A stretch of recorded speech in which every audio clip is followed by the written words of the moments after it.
Welcome. आज के इस तफसीली जायजे में हम इंसानी तारीख की सबसे पहली और सबसे बुनियादी दास्तान पर बात करेंगे, यानी हजरत आदम अलैहिस्सलाम का सफ़र। ये कोई आम कहानी नहीं है, बल्कि आज हम इस पूरी टाइमलाइन को कवर करेंगे कि कैसे एक रूहानी सफ़र से लेकर ज़मीन पर बाकायदा खेती बाड़ी तक की बुनियाद पड़ी। तो चलें सीधा टॉपिक पर आते हैं। अच्छा, सबसे पहले हम इस बुनियादी हकीकत को सामने रखते हैं कि हज़रत आदम अलैहिस्सलाम सिर्फ दुनिया के पहले इंसान ही नहीं थे, बल्कि अल्लाह ताला ने उन्हें पहले नबी के तौर पर भी चुना था। ज़रा तसव्वुर करें, यहीं से, बिल्कुल इसी पॉइंट से हमारी पूरी इंसानी तारीख, तहजीब और रूहानी रहनुमाई का बाकायदा आगाज़ होता है। तो चलें अपने पहले हिस्से की तरफ बढ़ते हैं, तख्लीक और वो पहला सबसे बड़ा इम्तहान।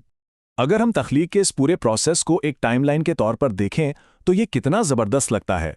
सबसे पहले अल्लाह ताला ने उन्हें मिट्टी से तख्लीक किया, फिर अपनी बेपनाह कुदरत से उनमें रूह फूकी, और फिर वो मुकाम आया जब उनकी अजमत और फजीलत साबित करने के लिए फरिश्तों को बाकायदा सजदा करने का हुक्म दिया गया। मतलब ये एक बहुत ही ख़ास और बेमिसाल लम्हा था। अब यहाँ ना दो बिल्कुल मुख्तलिफ रवैये हमारे सामने आते हैं। स्क्रीन पर देखें, एक तरफ फरिश्ते हैं जिन्होंने बगैर किसी हिचकिचाहट के 100% इताअत का मुजाहरा किया और सजदा किया, और दूसरी तरफ इब्लीस, जिसने तकब्बुर किया, गुरूर में आकर साफ इनकार कर दिया। और दरअसल यही वो तकब्बुर था जिसकी वजह से वो अल्लाह की रहमत से दूर हुआ और हमेशा के लिए शैतान बन गया। इसके बाद कहानी एक नया मोड़ लेती है। ये हमारा दूसरा हिस्सा है, जन्नत, वो एक बड़ी गलती और फिर सच्ची तौबा। अब जरा जन्नत की इस खूबसूरत जिंदगी का तसव्वुर करें। हजरत आदम अलैहिस्सलाम को वहां हर तरह की नेमत मिली हुई थी। इसी दौरान उनकी साथी हजरत हव्वा अलैहिस्सलाम की तख्लीक भी वहीं हुई। सब कुछ बिल्कुल परफेक्ट था। बस सिर्फ एक बाउंड्री लाइन मुकर्रर की गई थी कि इन दोनों को एक मखसूस दरख्त के करीब नहीं जाना। लेकिन जैसा कि हम जानते हैं, शैतान ने यहीं पर अपना पहला बड़ा वार किया। उसने बहुत ही चालाकी से धोखा दिया और दोनों को बहकाकर इस ममनुआ दरख्त का फल खाने पर मजबूर कर दिया। इस एक फरेब का नतीजा क्या निकला? उन्हें जन्नत का वो पुरसुकून और आला मुकाम छोड़ना पड़ा। लेकिन यहाँ जो बात सबसे ज्यादा इंस्पायर करती है ना, वो है सच्ची तौबा। गलती का एहसास होते ही उन्होंने फौरन सच्चे दिल से अल्लाह से माफ़ी मांगी, और चूंकि अल्लाह इंतहाई मेहरबान है, उसने वो तौबा फौरन कबूल भी कर ली।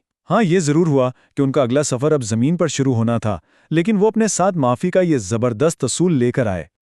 और यहाँ से शुरू होता है एक और अहम और इंतहाई प्रैक्टिकल फेज़, यानी ज़मीन पर ज़िंदगी और ज़राअत का आगाज़। ज़मीन पर आने के बाद की तालीमात बहुत ही ठोस थीं। सिर्फ इबादत तक महदूद नहीं, बल्कि नेकी के रास्ते पर चलना, हमेशा सच बोलना और ख़ास तौर पर हलाल रिज़्क कमाना। ये वो बुनियादी उसूल हैं जो आज भी किसी भी कामयाब और मुतवाज़न मुआशरे की रीढ़ की हड्डी हैं। यहाँ एक बड़ी हैरान कुन बात सामने आती है जो अक्सर हम मिस कर देते हैं। हज़रत आदम अलैहिस्सलाम महज एक रूहानी पेशवा नहीं थे, बल्कि वो बाकायदा मेहनत करने वाले इंसान थे, एक मजदूर।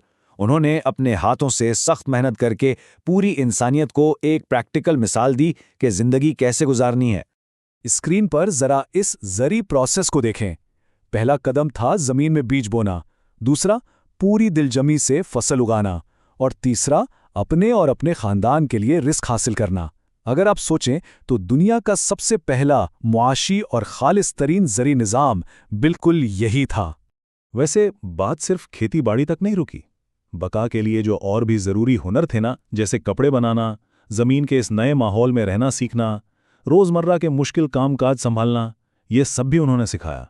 तो हम बजाव तौर पर कह सकते हैं कि हज़रत आदम अलैहिस्सलाम ही इंसानी सनत और तहज़ीब के बिल्कुल पहले बानी थे। इसके बाद इस दास्तान में एक बहुत ही अफसोसनाक मोड़ आता है। हमारा चौथा हिस्सा, हाबील और काबील का वाक़या। देखें, एक शफीक बाप और नबी की हैसियत से हज़रत आदम अलैहिस्सलाम ने अपनी औलाद को साफ साफ वार्निंग दी थी कि शैतान इंसान का खुला दुश्मन है, इससे बचकर रहना है। लेकिन दुनियावी आजमाइशें रुकी नहीं, बल्कि अगली जनरेशन तक आते आते ये मज़ीद संगीन हो गईं। और फिर इंसानी तारीख का वो तारीख तरीन लम्हा आया जब काबील ने अपने ही सगे भाई हाबील की जान ले ली। स्क्रीन पर लिखी ये लाइन वाकई रोंगटे खड़े कर देती है। दुनिया का सबसे पहला कत्ल। इस वाक़े ने इंसानियत को हिला कर रख दिया। लेकिन इस कत्ल की असल वजह क्या थी? इस होलनाक जुर्म के पीछे जो जहरीला जज्बा था ना, वो था हसद। ذرا غور کریں، یہ بالکل وہی چیز ہے جو ابلیس کے اندر تھی، یعنی تکبر اور حسد، اور اب اسی جذبے نے ایک انسان کو اپنے ہی بھائی کا قاتل بنا دیا۔ یہ ہمارے لیے ایک بہت بڑا الارم ہے۔ تو اب ہم آتے ہیں اپنے آخری حصے کی طرف اور دیکھتے ہیں کہ ان تمام واقعات سے انسانیت کے لیے کیا اہم اسباق نکلتے ہیں۔ اس ٹیبل کو دیکھیں، یہ پوری کہانی کا بہترین نچوڑ ہے۔ پہلا بڑا سبق، ہمیشہ اللہ کی اطاعت کریں اور تکبر سے بچیں۔ دوسرا، حلال کمائی کے لیے پوری لگن سے محنت کریں۔ اور تیسرا، اور شاید سب سے اہم، ہم انسان ہیں، ہم سے غلطی ہو سکتی ہے، لیکن جب بھی غلطی ہو فوراً بغیر کسی تاخیر کے معافی مانگ لیں۔ اس نشست کو ختم کرنے سے پہلے میں آپ کے سامنے ایک سوال چھوڑنا چاہتا ہوں۔ ذرا سوچیں، فوری روحانی توبہ اور جسمانی محنت کا یہ جو کمبینیشن ہے، کیا یہ آج بھی انسانی بقا اور اخلاقیات کا سب سے بہترین ماڈل نہیں ہے؟